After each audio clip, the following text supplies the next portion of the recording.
Sairam.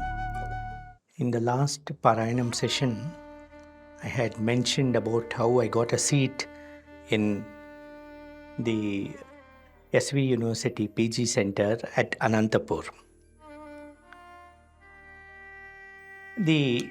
After getting the seat, there was further delay for the classes to start.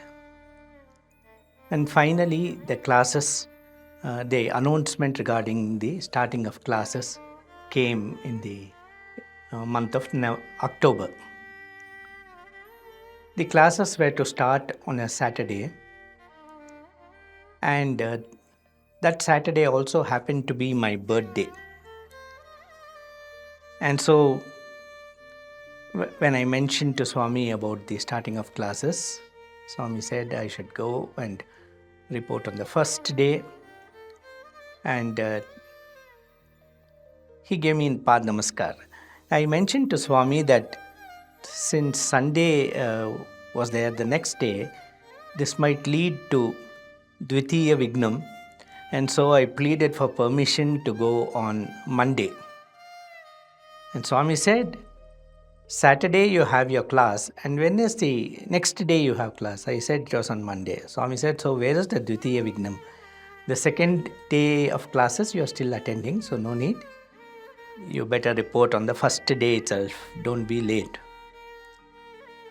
So I decided on a slightly different approach. I thought I will have the chance to have a namaskar in the Ganesha temple in Prasanthi Nilayam early morning, and then leave for Anantapur and reach in time for the class on the Saturday.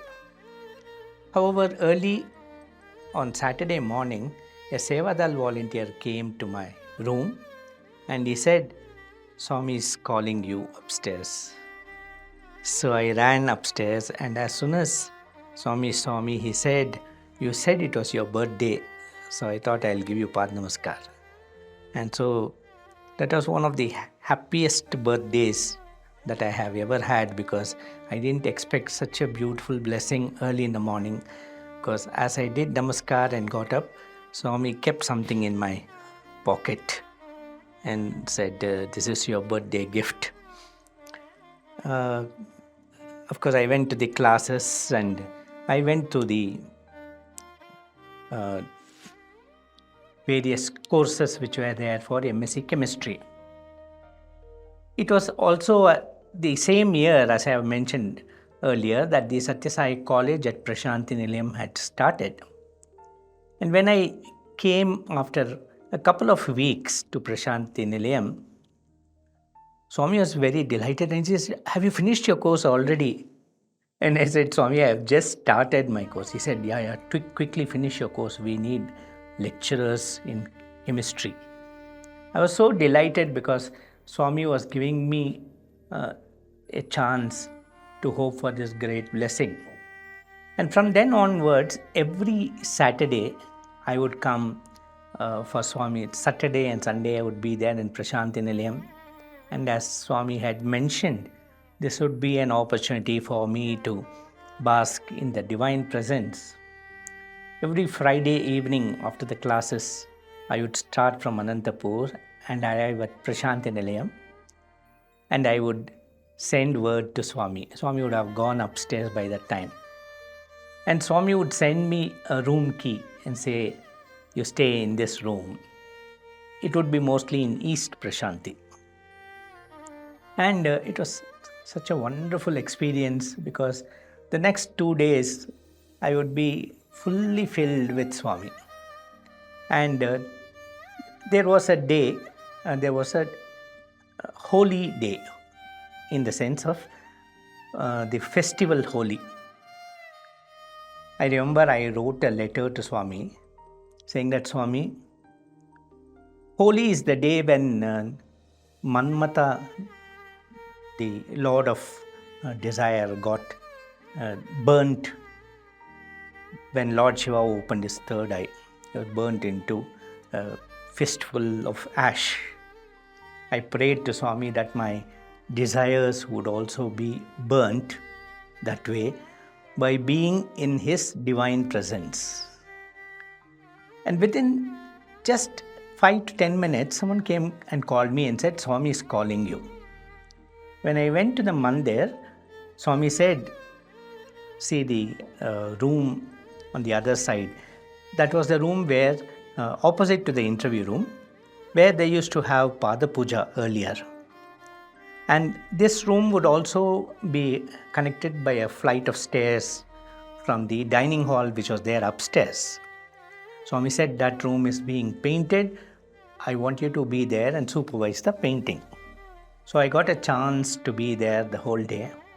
And I was just pointing out to the painter some spots which he had left out, when suddenly someone came and closed my eyes from behind. And someone had come down the steps so softly. And who else could it be? It was Swami. Swami asked, Yours Cheppu, he said.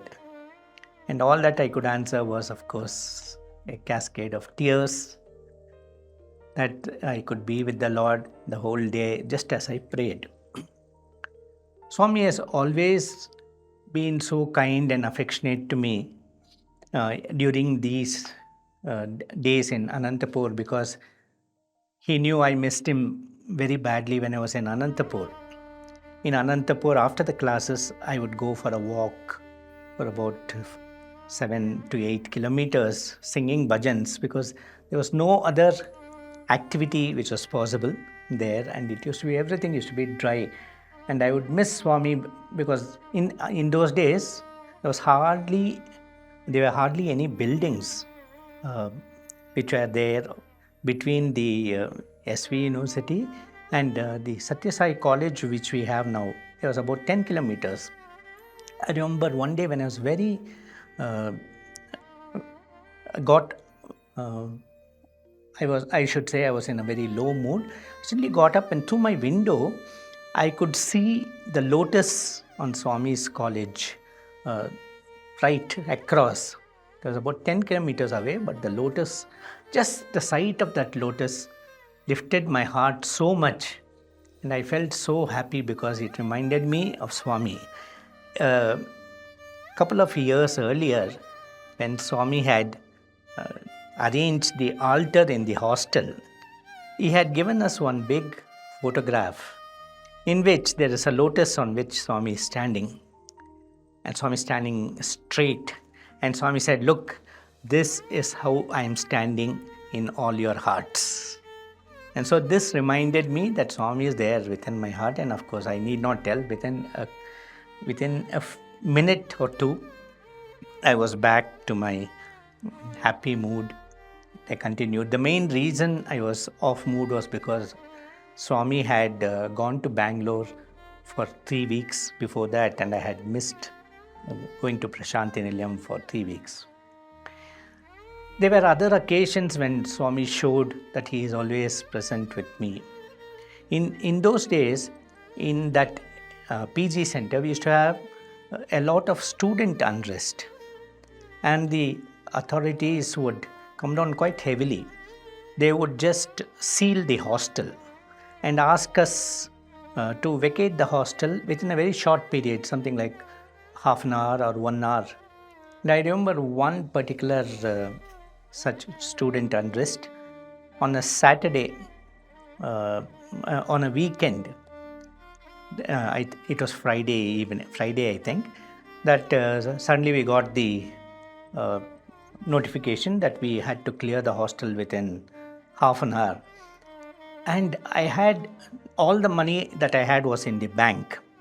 The bank had already closed, and I would not be able to withdraw any money. I had just about 10 rupees in my pocket. And as I was coming out of the hostel, I asked one of the professors, sir, when will the classes begin again? He said, I don't know. It could be 15 days, it could be 1 month, it could be 3 months. Please keep looking into the newspapers. You will get your notification there. And here I was embarking on a journey, I don't know for how long, stay away from the hostel, and I had only 10 rupees in my pocket. But when I came out of the campus, there was a bus which was going to Puttaparthi. I found that that bus had been commissioned only on from that day onwards. So I just got into the bus, and the driver and conductor were surprised that I knew that a bus was starting. They were taken as much by surprise as I was. And as I was about to pay for the ticket, I realized that by the time I reached Prasanthi Nilayam, Swami would have finished giving darshan, bhajans would be over, Swami would have finished his dinner, and Swami would go up. So I thought, why not save some money by getting down at Kottacharu and walking the distance to the Bukkapatnam tank. In those days, Bukkapatnam tank used to be dry. There was hardly any water. So I got down at Kottacharu and I saved, I think just ₹1 or something I saved. And so I walked across and reached Prasanthi Nilayam late in the night. The next day morning, I was in the canteen, early morning, drinking a cup of coffee out of this money which I had saved. I had bought 3 coupons. Coffee was just about 30 paise or something at that time. So as I was drinking that coffee, I was marveling at how lucky I was, because when you have the Lord to take care of you, you need not worry about anything. That's what I was thinking, and I happily drank that coffee and came and sat in the Mandir. After a few minutes, one of my juniors who was doing the door duty came out, and he was searching for someone. And when his eyes fell on me, he called me aside, and he took me behind the Mandir, and he asked me, "Hey, when did you come?" I said, "I came late last night." He said, "See, Swami asked me whether you had come," and I said that you had not. Swami said, no, he has come. Yes. And Swami gave me this cover to give to you. And so I took that cover. When I opened it, I found 200 rupee notes in that. This was another indication that Swami is there always to take care.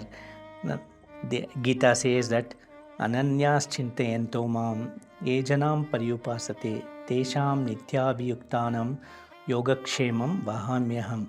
The Lord assures, when you think of me alone to the exclusion of everything else, I shall take care of your welfare, your daily needs, and everything that you need to take care of your well-being.